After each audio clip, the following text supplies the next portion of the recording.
Many people agree it can be hard to judge tone in writing, especially in an email. Even with the best intentions, I think a note that you meant to come across as nice and to the point could end up sounding rude instead.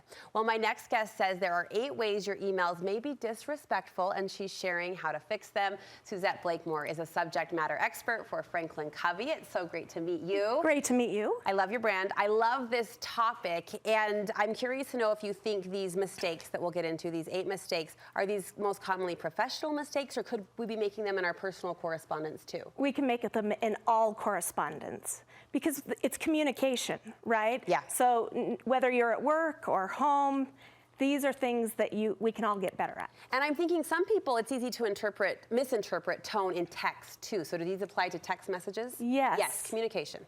Yeah, whenever we can't see somebody's facial expression or their body movement, right, there is room for misinterpretation. All right, the first thing we're doing that may sound unintentionally rude is cutting out the niceties. Yes, I'm guilty of this. I think we all are. When you're moving quickly, yeah, you right? want to get to the point. You're just wanting to get to the point. You think, I'm communicating with this person all the time. I will not say hello. I will not say goodbye. I'll just tell you I need that report by Thursday. Right, right. Or ask the question point blank. Yes, and the problem with that is it sounds like you're barking an order, right? So I like to think about, what would I do if you were in the room? I'd say hello to you, right? I might even ask you how you've been.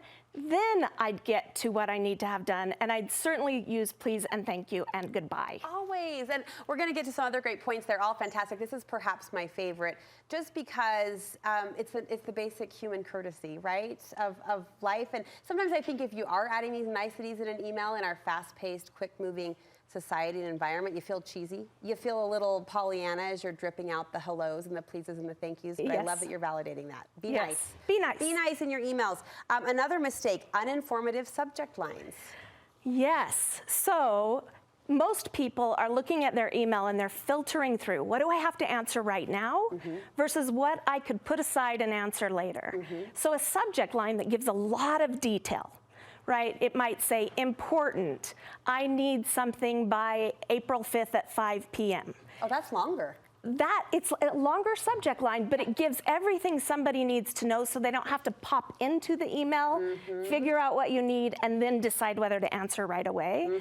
So just think, what do they need to know, and put it right in that subject line. It also sets a tone. So if you're being thorough, that communicates a calmer message even in that simple subject line. You say sometimes we include too much information. Yes. So some of us are guilty of this wall of text, right? Yeah.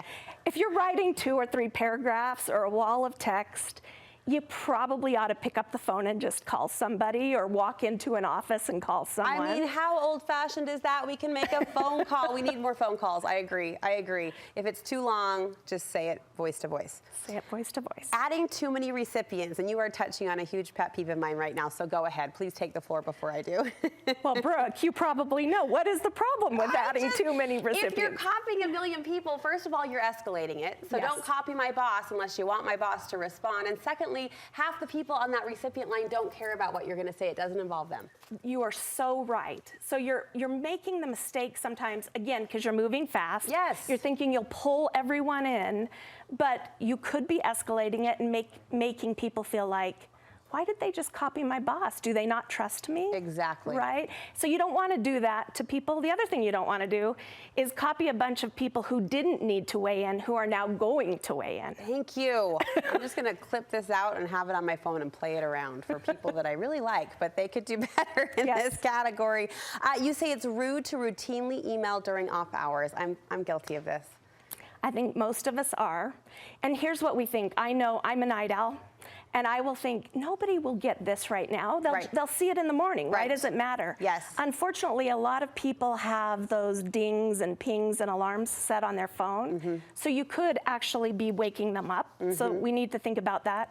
The other thing is, if you're in any sort of a leadership position, you're saying, I'm more important than the personal time that you have set aside for yourself. Ooh, okay. So you want to be really careful about that. You don't want to convey that. It's better to just email during regular hours or use that delay send on your email. They all have one. I just learned that. I've been They all using have it a them. little bit more lately. You can cue the email to be sent tomorrow at 8 a.m. Tomorrow at 8 a.m. Next mistake, writing unhelpful out-of-office messages. What should a helpful out-of-office message say, Suzette? So this sounds very much like what we talked about in subject lines. Okay.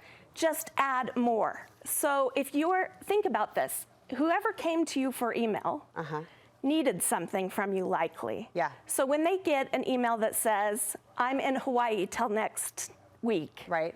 They're jealous and they're also frustrated. They're experiencing FOMO and you weren't helpful at all. Exactly, Okay, because- so who to talk to, who to connect with in my absence is Exactly, what we want to exactly. know. You want us to use a more professional tone, and you want us to proofread our emails before we send them. That one little read over can go a long way. Yeah, just be careful. Email is informational, not conversational. Don't use emojis. Don't use lots of exclamation points. And be sure to spell check. Suzette, thank you so much. Where can we go to get more advice and tips? www.franklincovey.com. And then I believe on your website you'll have this article as well. Yes, thank you. We love your articles. We love your newsletters. So subscribe if you haven't already. We'll link you from our website to theirs as well for that. Thank you again. Thank you.